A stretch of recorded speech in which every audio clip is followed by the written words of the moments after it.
Hello, my name is Adam Michael Anthony Simpson, and you're watching my YouTube channel, Adam M.A. Simpson. This is part 2 of my interview with Joet Bagga. Please stay tuned if you want to learn more about Joet's research and how it's relevant to society, as well as any other common misconceptions of medical school that will, help you understand a little bit more about what medical school is.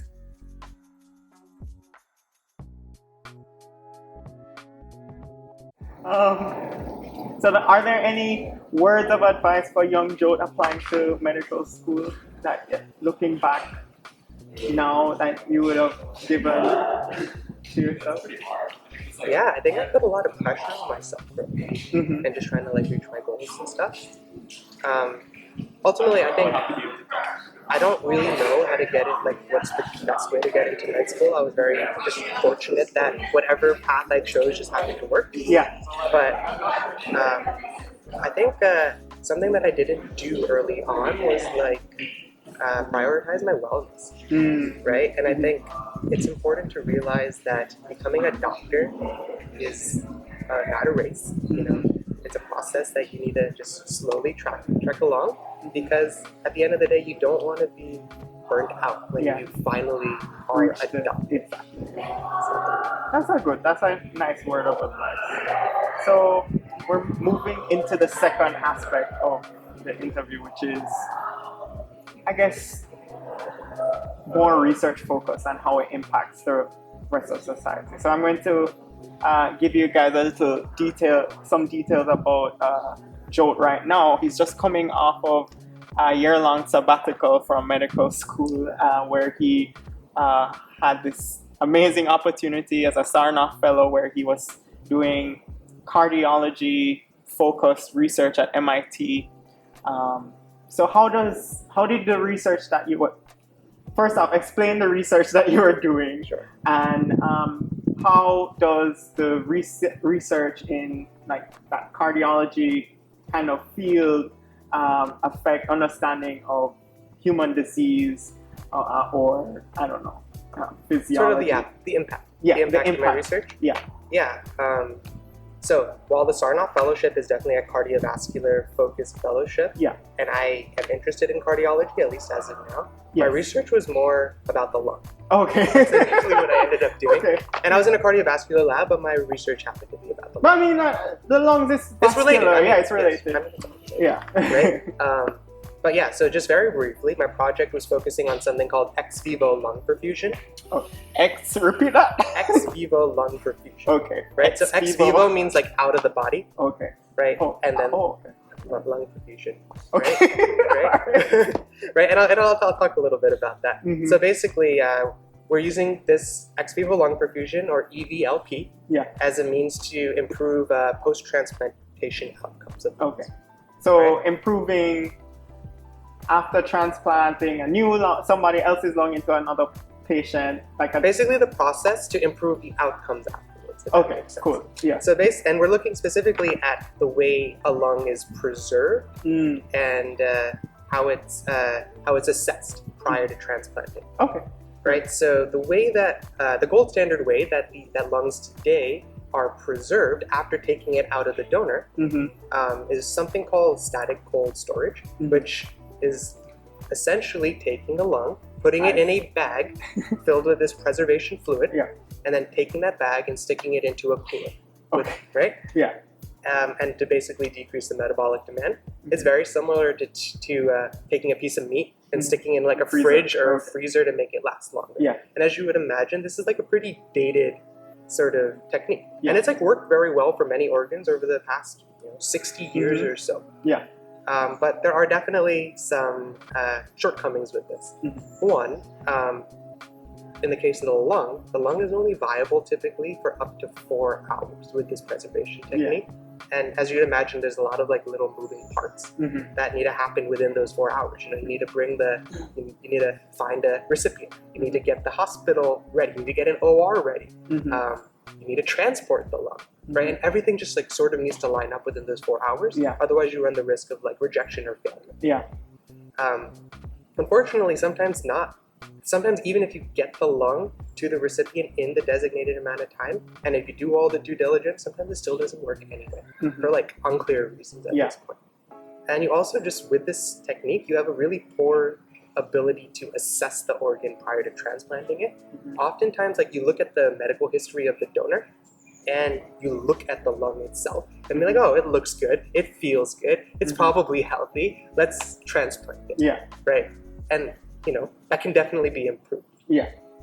So what ex vivo lung perfusion is taking the organ, you know, out of the donor, out of the body, attaching it to a series of like pumps and heat exchangers. You ventilate the lung, basically making the lung work to close to, like close to physiological condition. And that's been shown in various studies to improve the viability from 4 hours to maybe 12 to 24 hours. Ooh, that's awesome.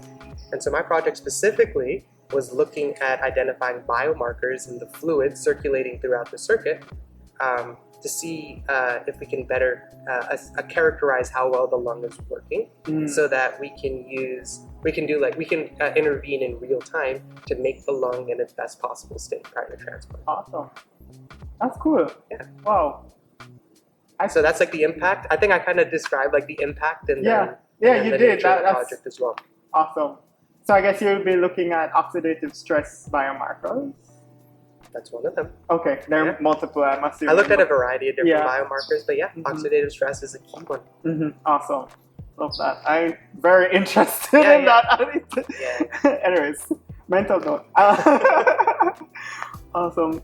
So how does your fellowship and taking this amazing opportunity fit into your career goals? Why did you decide to take this opportunity to how does it fit into the big plan, if there's a big plan? Always a big plan. Yes.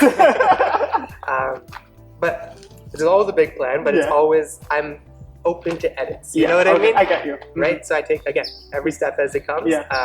But like for a while, since actually sometime in undergrad, when I realized that I wanted to be a doctor, I also realized that I wanted, not only did I want to treat patients, but I also wanted to be involved in like other innovative projects as well that sort of are synergistic with my work, if that makes sense. I want my projects to be related to what I do and help my clinical practice.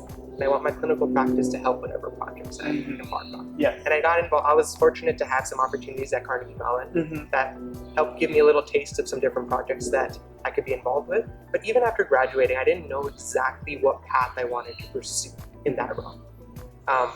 So then, one reason I decided to take some time and go for this fellowship was because I wanted to get a better sense of the nature of the kind of projects I'd like to pursue. And what was really great about this fellowship was that you get into the fellowship first. You apply to the fellowship, and then you get to go and interview many PIs throughout the country,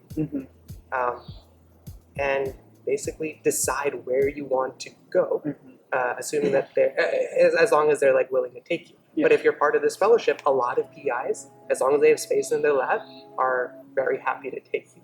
And also you're pre-funded, so it's not like they need to fund you as part of joining the lab. And so that really helped me go and explore a lot of different projects.